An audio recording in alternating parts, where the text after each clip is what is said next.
दोस्तों जब भी कोई ट्रेंड चलता है तो उसको फॉलो करना काफ़ी ज़्यादा ज़रूरी हो जाता है और इस वक्त में ट्रेंड चल रहा है सभी को जॉब पे से निकालने का। इसकी शुरुआत नेटफ्लिक्स ने करी थी कि भैया हमारी कमाई नहीं हो रही है। इसके बाद में ट्विटर ने करी कि भैया यहाँ तो बड़ा ही लॉस आया पड़ा है तो 3,500 एम्प्लॉयज़ निकाल दो। इसके बाद में मेटा ने कहा कि भैया हमारा तो बर्बादी की तरफ कदम चल रहा है तो हमने 11,000 निकाल दिए। इसके बाद में डिज्नी ने कहा हम हायर ही नहीं कर रहे और निकालने का देख रहे हैं कि किस किस को निकालना है।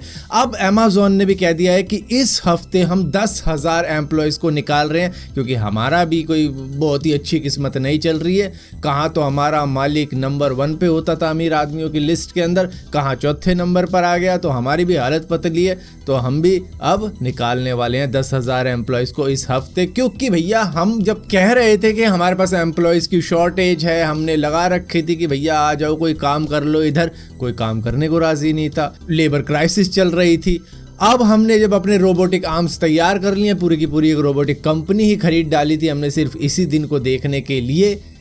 अब उसका पूरा का पूरा यूज़ किया जा रहा है। तो रोबोटिक आर्म वगैरह इन्होंने तैयार कर दिए हैं जो कि प्रोडक्ट को मतलब कैटेगराइज करते हैं कि ये प्रोडक्ट इधर जाना है वो उधर जाना है, तो उस तरीके से ये कर लेते हैं जो इंसानों से काम लिया जाता था। तो भैया जो एक बात कही गई थी कि एक वक्त में रोबोट्स हमारी जॉब लेंगे, तो रोबोट्स ने जॉब लेनी शुरू कर दिया है, जिसका जीता जाता एग्जाम्पल है अमेजोन। अब यहीं पर दोस्तों ये जो ट्रेंड चल रहा है उसके अंदर चाइनीज टेक कंपनी टेंसेंट भी पीछे नहीं रह रही है। उन्होंने भी करीबन 5,500 और एम्प्लॉयज़ को निकालने का फैसला कर दिया है।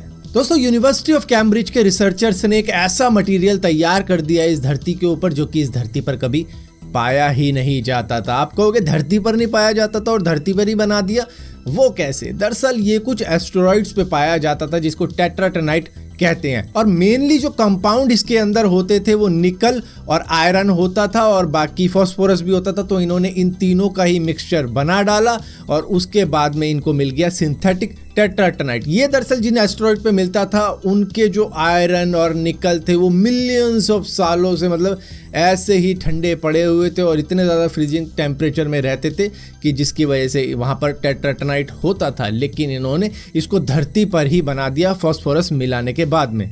अब आप कहोगे इसका फ़ायदा क्या है, इससे होगा क्या? देखो इससे क्या होगा वो तो नहीं मालूम, लेकिन इनकी एक रिसर्च से एक चीज़ पता चलती है कि जो भी रेयर मटेरियल है धरती पर उनको सिंथेटिकली बनाया भी जा सकता है। जैसे कि जब मैग्नेट मिला था तो उसी की वजह से आज हम टेक्नोलॉजी की दुनिया के अंदर इस जगह पर मौजूद हैं जहाँ पर तरह तरह की चीज़ें हैं मैग्नेट की ही वजह से।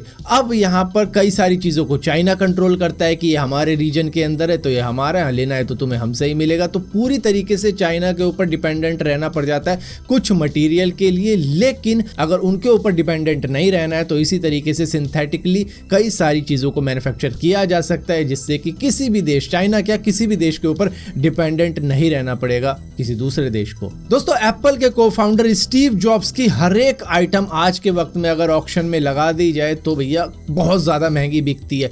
अभी उनकी एक सैंडल बिकी है ऑक्शन के अंदर $2,20,000 के अंदर, जो कि वो 1970 के वक्त में पहनते थे। और उनके इस सैंडल पे उनके पाँव की छाप भी मौजूद है जिसकी वजह से ये सैंडल ऑलमोस्ट 1,80,00,000 रुपए अगर इंडियन करेंसी में कन्वर्ट करके बताऊं तो इतने में बिके हैं। ये बर्कन स्टॉक्स के सैंडल हैं जो कि वैसे भी काफ़ी ज़्यादा एक्सपेंसिव होते हैं, लेकिन क्योंकि ये स्टीव जॉब्स ने पहने थे ये सुपर डुपर एक्सपेंसिव है और ये एक रिकॉर्ड है किसी भी सैंडल के लिए कि इतने महंगे कोई सैंडल अगर बिके हो तो। अब यहीं पर दोस्तों एलॉन मस्क ने एक और फैसला कर दिया है कि वो जो आईफोन लिखा हुआ आता है हर ट्वीट के ऊपर या एंड्रॉयड लिखा हुआ आता है उसको वो हटाने वाले हैं कि खाम में स्पेस ले रहा है। लेकिन अंदर की बात अगर मैं बताऊं तो यहाँ पर आईफोन का फ्री में प्रमोशन हो रहा है तो वो उसको होने नहीं देना चाहते, जिसकी वजह से उन्होंने तय किया है कि अब वो इसको हटा रहे हैं। क्योंकि एक वक्त में वो टेस्ला को लेके गए थे एप्पल को बेचने के लिए टिम कुक के पास में, तब इनको मीटिंग का टाइम तक नहीं दिया था, तब इनकी हालत कुछ इस तरीके की थी, जिसकी वजह से आज बदला ये ले रहे हैं कि घूम के मैं अब वहीं पर आ गया,